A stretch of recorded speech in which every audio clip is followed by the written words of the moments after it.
اعوذ باللہ من الشیطان الرجیم بسم اللہ الرحمن الرحیم واضرب لهم مثل الحياة الدنيا كماء أنزلناه من السماء فاختلط به نبات الأرض فأصبح هشيما تذروه الرياح وكان الله على كل شيء مقتدرا۔ یہ سورۃ الکہف کی آیت نمبر 45 ہے۔ ترجمہ ان آیات کا یہ ہے، اور ان کے لیے دنیا کی زندگی کی مثال بیان کرو، جیسے کہ پانی جسے ہم نے آسمان سے اتارا تو وہ اس کے ساتھ زمین کی نباتات خوب مل جل گئی، پھر وہ چورا بن گئی جسے ہوائیں اڑائے پھرتی ہیں، اور اللہ ہمیشہ سے ہر چیز پر پوری قدرت رکھنے والا ہے۔ اللہ رب العزت نے اس آیت میں یہ بیان کیا ہے کہ جو لوگ نبی پاک صلی اللہ علیہ وسلم کا انکار کر رہے ہیں، اسلام کو ٹھکرا رہے ہیں، اور اللہ رب العزت نے جو پیغام اتارا ہے اس پیغام کو سن بھی نہیں رہے ہیں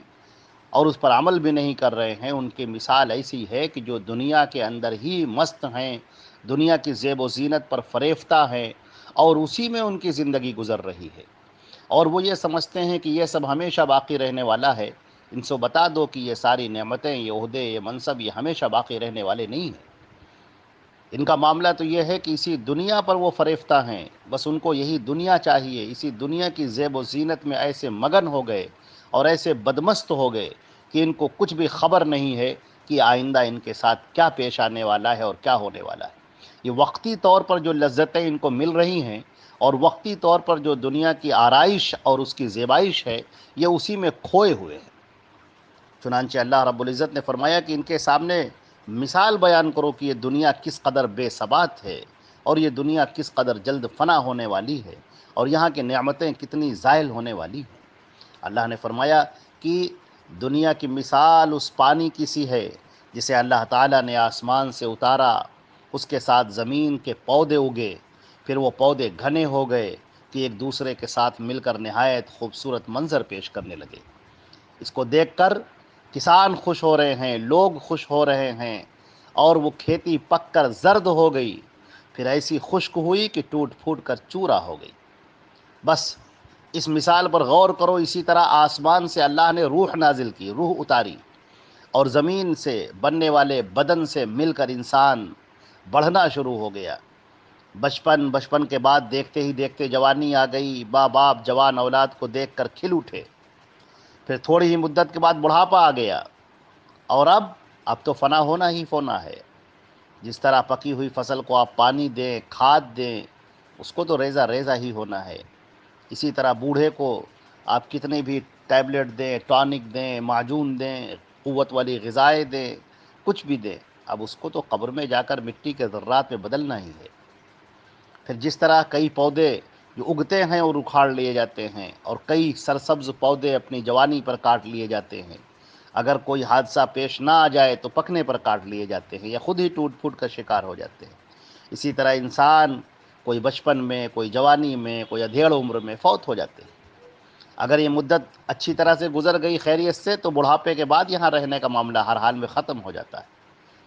اللہ رب العزت نے زندگی کے تمام مراحل کو بیان کیا ہے، اور یہاں پر فارق کی فاختلط فاصبح، یعنی یہ مراحل ایک دوسرے کے پیچھے جلد آتے ہیں۔ تو معلوم یہ ہوا کہ دنیا کی زندگی میں انسان کو اتنا مگن نہیں ہونا چاہیے، بلکہ آخرت کی فکر کرنی چاہیے، اور آخرت کی زندگی کے لیے اپنے آپ کو تیار کرنا چاہیے۔ یہ انسان جو اس دنیا کے اندر بھیجا گیا ہے، ایک دن اس کا خاتمہ ہونا ہے، اور اس کے ساتھ کچھ بھی نہیں جائے گا۔ اب جب وہ دوسری دنیا میں منتقل ہوگا، جسے عالم قبر کہا جاتا ہے، یا جسے عالم برزخ بھی کہا جاتا ہے، جب وہ اس دنیا سے اس دنیا میں منتقل ہوگا تو وہاں پر کوئی چیز کام نہیں آئے گی۔ یہ روپیہ، یہ سکہ، یہ پیسہ، یہ سب ختم ہو جائے گا، یہ عہدہ، یہ منصب، یہ سب ختم ہو جائے گا۔ وہاں پر انسان کے نیک اعمال کام آئیں گے ایمان کے ساتھ، اگر وہ اللہ پر اور اس کے رسول حضرت محمد مصطفیٰ صلی اللہ علیہ وسلم پر ایمان لایا ہے، اور ان کی بتائی ہوئی تمام باتوں کو تسلیم کرتا ہے، اور نیک کام اس نے کیے ہیں، تب وہ عالم برزخ میں سر بلند ہوگا، خوش قسمت ہوگا، ناز کرے گا اپنے آپ پر، اور اگر مجرم بن کر وہ حاضر ہوگا، یہاں سے جائے گا تو مجرم بن کر جائے گا، تو بس افسوس کی بات یہ ہے کہ وہاں پر اس کے پاس افسوس کا بھی کوئی موقع نہیں ہوگا، سزائیں اسے ملتی رہیں گی، اور یہاں تک کہ جب قیامت کا دن آئے گا تو اسے فنا کر کے پھر قیامت کے دن اس کے نامہ اعمال تولے جائیں گے، اور پھر جہنم کے اندر گھسیٹ کر، منہ کے بل گھسیٹ کر پھینک دیا جائے گا، جہاں پر ہمیشہ ہمیش کے لیے رہنا۔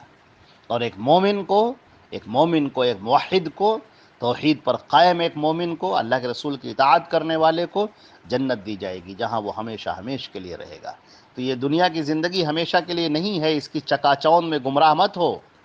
اسی دنیا کے بارے میں ہر وقت مت سوچو، بلکہ تمہارے پیچھے جو موت کھڑی ہے اس کو دیکھو، تمہارے سامنے جو آئندہ زندگی آنے والی ہے اس زندگی کے بارے میں سوچو، اگر تم عقل مند ہو تو اس زندگی کے بارے میں سوچو۔ اور اگر تم بھی ان مشرکین اور ان کفار کی طرح ہو جو اسی دنیا کو سب کچھ سمجھ رہے ہیں اور نبی کریم صلی اللہ علیہ وسلم پر ظلم ڈھا رہے ہیں، ان کو تکلیفیں پہنچا رہے ہیں، اور جو ان کے اوپر ایمان لائے مسلمانوں کی وہ اولین جماعت، وہ ان کو تکلیفیں دے رہے ہیں، ایذا دے رہے ہیں، تو اللہ رب العزت فرماتے ہیں کہ ان کی مثال ایسی ہے کہ اسی دنیا کے اندر یہ مست ہیں، جیسے وقتی طور پر جب پھل نکلتے ہیں، غلے نکلتے ہیں، تو ان کو دیکھ کر آپس میں لوگ خوش ہوتے ہیں، مگر کیا ہوتا ہے تھوڑی ہی مدت کے بعد وہاں پر ہوائیں چلنے لگتی ہیں، ایسی ہوائیں کہ ریت اڑنے لگتی ہے، جہاں پر کبھی سبزہ تھا اب وہاں پر ریت اڑتی ہے، پتجھڑ کا موسم آ جاتا ہے، سب ختم ہو جاتا ہے، تو بیچارہ وہ یہ انسان تو یہی سمجھ رہا ہے کہ یہ سب ہمیشہ رہے گا، ہمیشہ نہیں رہے گا، جہاں تمہاری آنکھیں بند ہوئیں اور جہاں تمہاری موت کا وقت قریب آیا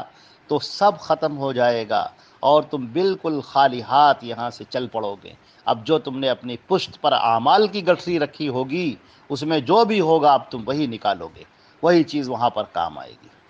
چنانچہ عقل مند انسان وہ ہے جو آخرت کی تیاری کرے، اپنے آپ کو آخرت کے لیے تیار کرے۔ دنیا کی زندگی زینت ہے، تفاخر ہے، ایک دوسرے سے آگے بڑھنے میں زندگی آدمی برباد کر رہا ہے، ایک دوسرے سے اچھا مکان بنانے میں برباد کر رہا ہے، بینک بیلنس میں برباد کر رہا ہے۔